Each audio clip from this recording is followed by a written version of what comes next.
아까도 말씀드렸지만 이 사안의 쟁점은 우리 늘봄 교실에 과연 역사 편향적 교육이 일어났냐, 일어나지 않았느냐의 문제입니다. 그런데 저도 사실은 리박스쿨 잘 몰랐는데 그런 곳에서 자체적으로 어떤 교육이 일어났는지 없는지는 사실 보통 사람들이 알 수가 없죠. 중요한 거는 서울교대도 뭐 굉장히 피해가 많았다 이런 얘기를 하는데 문제는 그러한 자격을 갖추었느냐 안 갖추었느냐, 그리고 현장에서 어떤 의미 있는 교육을 했느냐 안 했느냐라고 생각합니다. 그래서 교육부가 여러 차례 조사를 지금 하고 계신 걸로 알고 있습니다.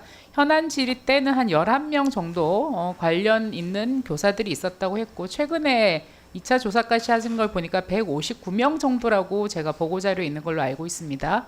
그런데 159명 중에서도 제가 자료를 보니까 생명과학교육연구원의 연구회라는 곳에 관련성이 있다는 곳에서 116명 중에서 리박스쿨과의 연관성이 있는 해 2024년 이후에는 3명인 것으로 알고 있습니다. 그러면은 그 이전에 있었던 113명의 교사들은 실질적으로 리박스쿨과의 연관성은 없는 것이죠. 이 기관이 연관이 있었다는 거지. 그것도 24년부터 있었다는 거니까요. 그래서 그렇게 계산을 해보면 관련성이 있는 이 단체에서 자격증을 발부받은 시점까지 고려하면 한 45명 정도로 압축이 됩니다.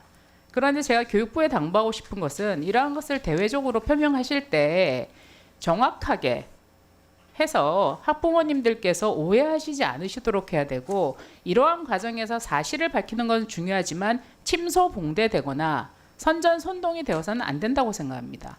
그건 맞으시죠? 116명 중에서 113명은 24년 이전에 자격을 취득한 교사들이라는 거 맞죠? 맞습니다. 네, 그런 명에서 숫자를 명확하게 해주셔야 된다고 생각을 합니다.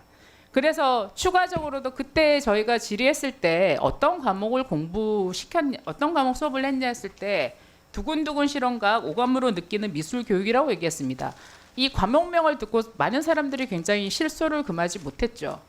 이 과정에서 그렇게 오늘 이 자리에서 그렇게 어마어마한 좌편향 역사 교육이 좌편향인지 우편향인지 편향적인 역사 교육이 있었는지, 극우 세력이 준동을 해가지고 우리 아이들을 머리를 막 다 세뇌시키고 가스트라이팅 했다고 아무도 생각하지 않을 겁니다. 그 외에 추가적으로 나타난 과목들을 저희가 보고받은 걸 보니까 한번 띄워줘 보실래요? 예, 과학과 놀자. 여기서 극우 세력이 준동을 해가지고 극우적 역사 교육을 했겠습니까? 그림책 창작놀이, 쪼물락 미술공장, 교육용 보드게임, 현재까지 보고되신 거는 이 정도의 과목명인 걸로 알고 있습니다.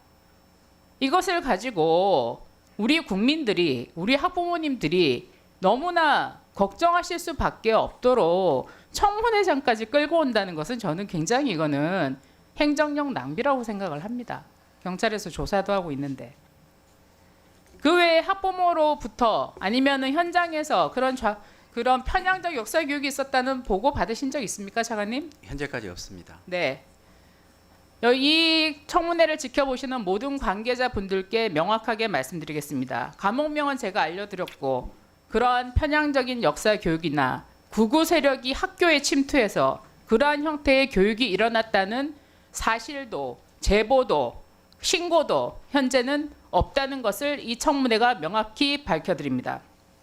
다음 질문 드리겠습니다. 오늘 하루 종일 극우적 역사 교육이다 이런 얘기 하셨는데 왜 극좌적 역사 교육? 그런 것에 대해서는 우리가 분노하지 않는지 모르겠습니다. 지금까지 우리 교육에서도 많이 거론이 됐습니다. 한번 기사 한번 올려주시겠습니까? 자, 늘봄교실에서는 극우적 역사 교육 없었다고 지금까지는 밝혀지고 있습니다. 그런데 실제 학교 현장에서 어떤 일이 났습니까? EBS 김정은 입체 퍼즐 논란, 이 김정은 캐릭터 환영단 신청서, 초등생 국가간 훼손 우려, 반일 구호 강요한 정치평양 교사들 징계는 사실 거의 안 됐어요.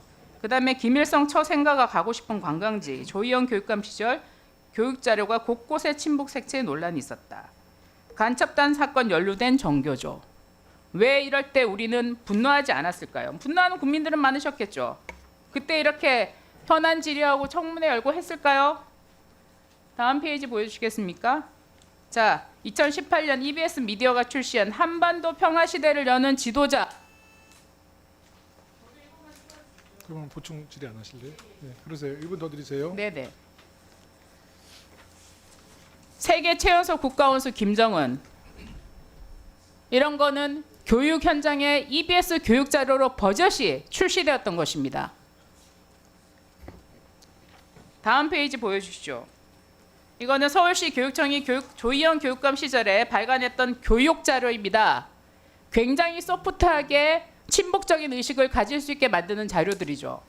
가고 싶은 관광지로 만들었으니까요. 그런데 서울시 교육청 장학 결과는 이 부분 아니고 그럼에도 불구하고 이것에 대해서 굉장히 저는 솜방망이 처리되었다는 것으로 알고 있습니다. 실제로 교육 현장에 일어났던 극좌적인 교육에 대해서 우리는 분노해야 됩니다. 교육 현장에 일어나지 않았던 가능성이 있었던 것들에 대해서는 경찰 수사에서 밝히든지 조사해서 밝혀야 되고 실제로 일어났던 문제들에 대해서 우리는 분노하고 그것으로 인해 피해를 받았던 학생과 학부모에게 우리는 사과해야 됩니다. 이상입니다. 네, 서지영 의원님 수고하셨고요. 서지영 의원님 주신 말씀은 저도 분노합니다. 다만 친북 성향의 교육을 대통령실에서 강요하고 교육부 장관, 정책부 장관이 김정은 찬양하는데 동조하지 않는 사람 막 탄압하고 당연히 우리 더불어민주당에서도 함께 우리가 분명히 문제 제기를 할 텐데요.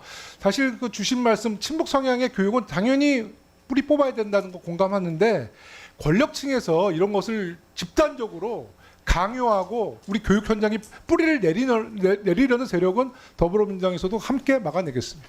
되셨죠? 네. 이거 갖고 뭐 논란할 건 아니죠. 똑같은 취지인데. 네. 아시겠다고? 네. 사태에 대해서 위원장님 그렇게 분노하지 않으셨습니다. 작년에. 아니 근데 조희연 교육감이 강요하지 않았으니까. 네, 그런 증거를 가지고 책임을 있으면... 지고 있는 자리에 있지 않습니까? 오늘 부총리에 대해서 알지도 못하는 사람들에 대해서 책임지라고 하지 알았습니다. 그렇지 않습니까? 제가 그거 다시 파악해 볼게요. 네, 소정 의원님.